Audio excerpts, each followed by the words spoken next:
Bienvenidos a su canal Letras Rojas y Negras, un lugar donde la música y las letras nos muestran lo que no se ve, oímos lo que no nos cuentan y leemos entre líneas para contarles historias, algunas veces rojas, algunas veces negras. La historia de hoy es bastante negra y se llama El Señor, haz lo que quieras. Mr. Crowley,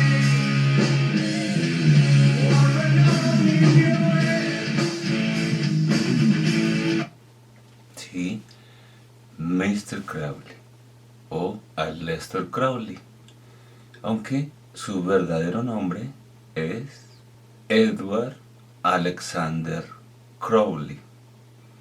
Él nació en 1875 para morir en 1947, todo en Inglaterra. Este señor es bastante importante porque su gusto por el esoterismo, por el ocultismo, por el satanismo, lo llevó a posicionarse como uno de los hombres más perversos del mundo. Su amor por lo oculto y por lo paranormal se vio desde muy pequeño.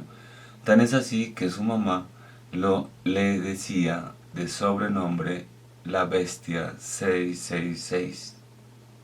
La propia mamá le decía así. Dicen que su familia pertenecía a una secta pseudo-cristiana que se llamaba Hermanos Elegidos de Plymouth.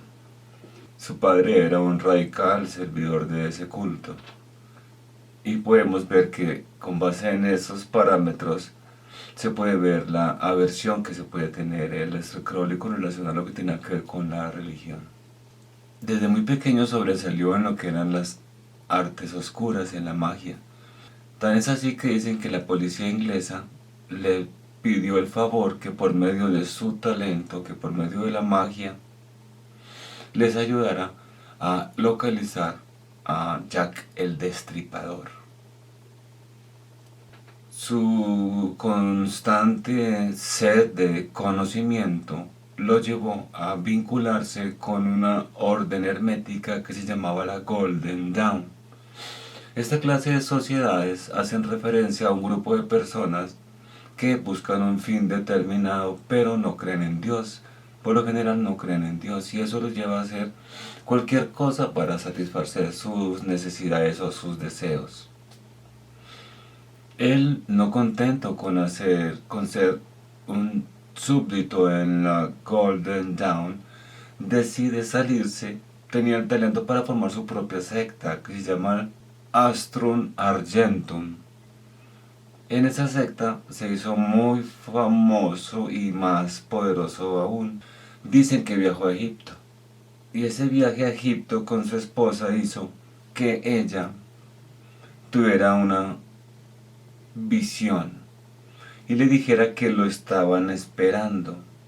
Él no tomó eso muy en serio, pero dicen que ese aviso que lo estaban esperando era el dios Horus, que le decía que tenía que visitar la pirámide, una sala en especial. Casualmente esa sala en especial tenía un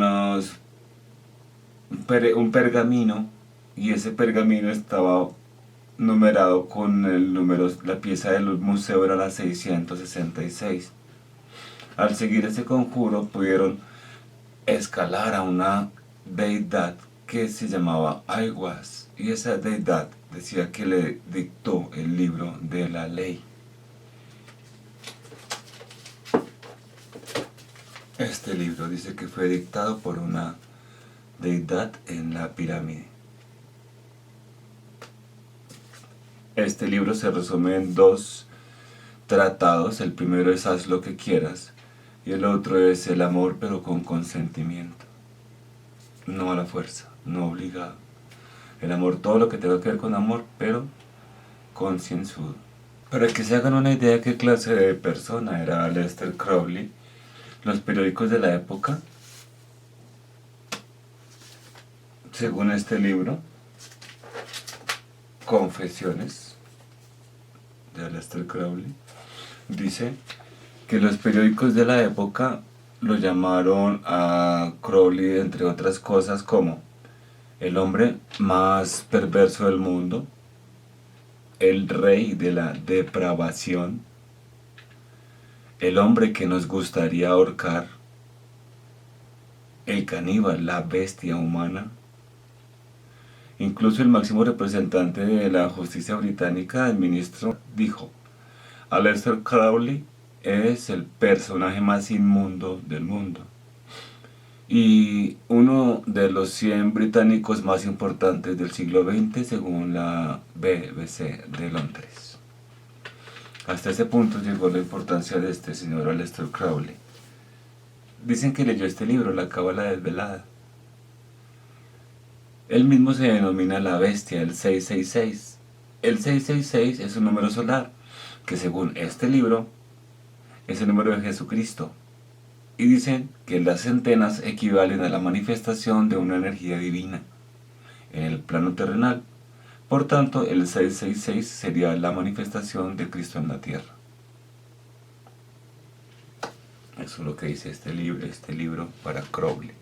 Después dice que viaja a México a iniciarse en la francmasonería.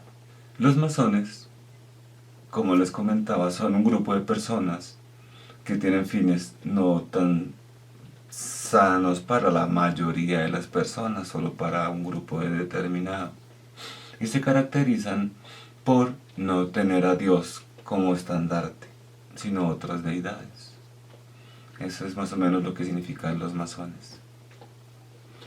Vemos que este libro, Abramelín el Mago, tuvo una gran influencia en él porque él le decía que tenía que buscar su ángel de la guarda.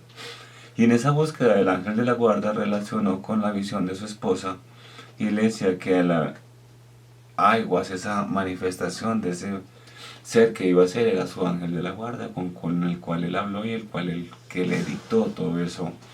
Y cabe notar que dicen que le dictó el libro de la ley, pero de 12 del día a 1 de la tarde. Tenía que estar 3 días en ese horario para poder conseguir la información que le permitiría escribir este libro. Dicen que cogió lo mejor de todas las religiones y formó la suya.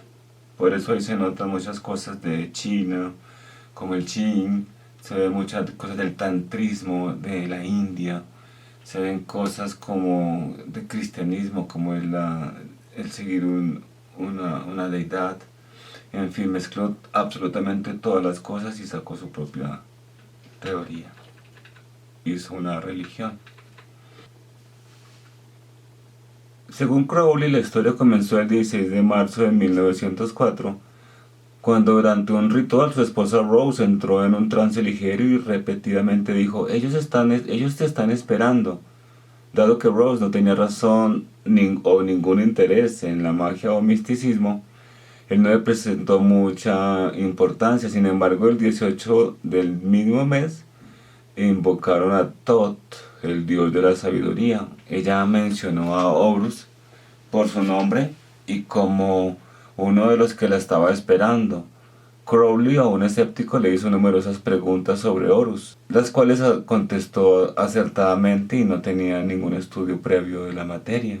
Ahí es cuando Crowley se da cuenta que el ritual que debe seguir, los detalles que debe tener, y porque no había otra manera de que Rose hubiera tenido todas esas respuestas.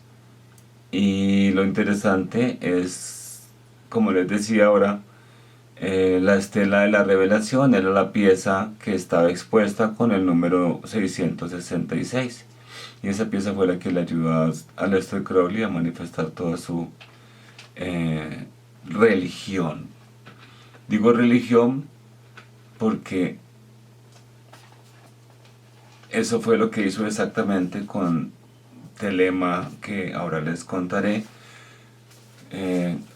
Para cerrar este libro quería comentarles que se puede resumir en 2 frases: hacer tu voluntad será el todo de la ley. Y el segundo: amor es la ley, amor bajo voluntad. Esas es exactamente, como les comentaba ahora, las 2 premisas que resumen ese libro de la ley. Este señor Aleister Crowley era tan prolífico en todo lo que hizo, alpinista, hasta espía. Se especula que Ian Fleming, el autor de las novelas de James Bond, que trabajaba en inteligencia naval, envió a Crowley a colaborar con los nazis para darles información falsa. Y dentro de sus grandes logros estuvo en la captura de Rudolf Hess. Aquí lo vemos con Adolfo Hitler. Cuenta el libro que Aleister Crowley es el papá de Barbara Bush. Sí, la primera dama de Estados Unidos, la esposa de George y su hijo. Dice su mamá, Pauline Pierce, ella tuvo relaciones con la Gordon y con la Aleister Crowley en su época psicodélica y tuvieron a Bárbara como hijo de ella y ella fue la primera dama. Un dato interesante. Dicen que era alpinista y en el ascenso al tercer monte más grande del mundo, el Kanchenjunga, ese monte es el primero más alto de la India. Dicen que él lo subió, que él lo escaló. No todo, porque el monte es de 8.586 metros de altura, pero ellos llegaron en esa época a los 7.620. Para la época era un récord mundial, esa altura. Pero dicen que él estaba subiendo, quería llegar, hubo mal tiempo, su expedición se quedó rezagada, hubo una avalancha y arrasó con ellos. Dicen que Crowley, en lugar de pedir ayuda y volverse a ayudar, lo que hizo fue continuar. Y cuando bajó, cogió lo de valor que encontró y siguió bajando, pero no contaba con que su compañero de viaje, Jacob Gillamore, lo vio y dijo, lo sobornó con dinero, porque pues ya Aleister Crowley estaba acomodado económicamente, dijo que lo sobornaba, que si no le daba dinero le decía todas las perversidades que había hecho y la forma sexual como se comportaba, porque dicen que Aleister Crowley era bisexual y le gustaba pasar los límites en cuanto a sexo, drogas y absolutamente todo. Dicen que fue influencia absoluta en el rock and roll. Ahora veremos canciones que hablan de él y la influencia que él tuvo en esos grupos. Nos cuenta que Aleister Crowley leyó un libro que se llama Gargantúa y Pantagruel, del escritor francés François Rabelais. Este señor François Rabelais era tan importante que podríamos localizarlo a la altura de Shakespeare, de Cervantes, gente muy interesante, muy influyente en Francia. Y ese libro habla de dos gigantes, Gargantúa y su hijo Pantagruel, y sus aventuras escritas en forma satírica, entretenida y extravagante. Hay una gran crudeza y mucho amor escatológico, además de una buena dosis de violencia, muchos insultos para la época explícitos, tan es así que el libro fue prohibido y François Rabelais lo volvió a publicar con otro seudónimo, Alcofi Basnacier, con el anagrama de François Rabelais. Es tan importante esta novela. La RAE incluyó el verbo pantagriélico, relacionándolo a un grandísimo festín. Gargantúa viene de garganta y Pantagruel viene de festín. En el libro podemos ver una abadía ficticia que se llama Telema. Y en ese libro el mensaje es: haz lo que quieras.